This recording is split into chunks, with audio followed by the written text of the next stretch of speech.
నాకేమనిపిస్తుంది అంటే ఆడవాళ్ళు ఏజ్ పెరిగే కొద్దీ అందరికీ అవైలబుల్గా ఉండాలి, టైం ఇవ్వాలి అని చెప్పేసి వాళ్ళకి వాళ్ళు టైం ఇచ్చుకోవడం అయితే మర్చిపోతారు. అదేనండి సెల్ఫ్ టైం. నాకు తెలిసి చాలామంది ఆడవాళ్ళు సెల్ఫ్ టైం అనేదే మర్చిపోయి ఉంటారు. నేను చెప్పింది కరెక్టో కాదో కామెంట్ బాక్స్లో చెప్పేయండి. ఈరోజు నేను నా సెల్ఫ్ టైం ఇచ్చుకోవాలి అని చెప్పేసి స్తవ్యాన్ని మంచిగా పడుకోబెట్టి పెడిక్యూర్ చేసుకుందామని వచ్చేసినాము. ఇంట్లో మేము ఎట్లా పెడిక్యూర్ చేసుకుంటానో చూపిస్తాం. ఫస్ట్ వామ్ వాటర్ తీసుకోండి. మేమిద్దరం చేసుకుంటున్నాం కాబట్టి టబ్లో తీసుకున్నాం. ఒక్కరైతే బకెట్లో తీసుకోండి.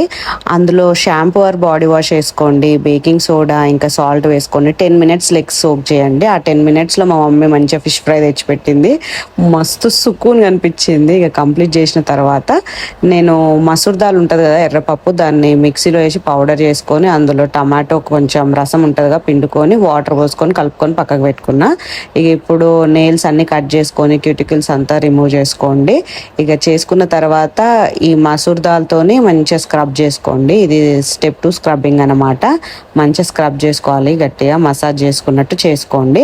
ఇగో మా చెల్లె కూడా నెయిల్స్ అన్ని కట్ చేసుకుంటుంది. ఇక ఇద్దరం 2 legs అయితే మసాజ్ చేసుకున్నాం, స్క్రబ్బింగ్ చేసుకున్నాము. ఇట్లా చేసుకోవడం వల్ల డెడ్ స్కిన్ సెల్స్ ఉంటాయి కదా, అన్ని వెళ్ళిపోతాయి. పెడిక్యూర్ చేసుకున్నప్పుడే కాదు, నార్మల్ డేస్లో కూడా హ్యాండ్స్కి, బాడీకి, లెగ్స్కి ఇట్లా చేసుకోండి. స్క్రబ్బింగ్ అనేది చాలా మంచి రిజల్ట్ ఉంటుంది. మసూర్ దాల్ చాలా మంచిది స్కిన్. నెక్స్ట్ రేజర్ ఉంటుంది కదా, నార్మల్గా బ్లేడ్, దాంతోనే మొత్తం హెయిర్ అట్లాంటివన్నీ రిమూవ్ చేసేసేయండి. కాలు మీద ఉన్నాయన్నీ. ఇక ప్యాక్ వేసుకోండి పెరుగుతోని. తర్వాత ఒక 5 minutes ఆ లూక్ వామ్ వాటర్లో లెగ్స్ వదిలేయండి. తర్వాత చాలా స్మూత్ అవుతుంది. మీకు డిఫరెన్స్ తెలుస్తుంది. చాలా సాఫ్ట్ అయితే లెగ్స్ తర్వాత. ఇక అది పక్కకు పెడితే సెల్ఫ్ టైం. మీరు ఏదో ఒక టైం అయితే ఇచ్చుకోండి. మీకు నచ్చింది చేయండి. మిమ్మల్ని మీరు హ్యాపీగా ఉంచుకోండి ఫస్ట్. తర్వాతే మీరు వేరే వాళ్ళని అయితే హ్యాపీగా ఉంచగలుగుతారు. ఇది మాత్రం నిజం. వీడియో నచ్చితే సబ్స్క్రైబ్ చేసుకోండి. బాయ్.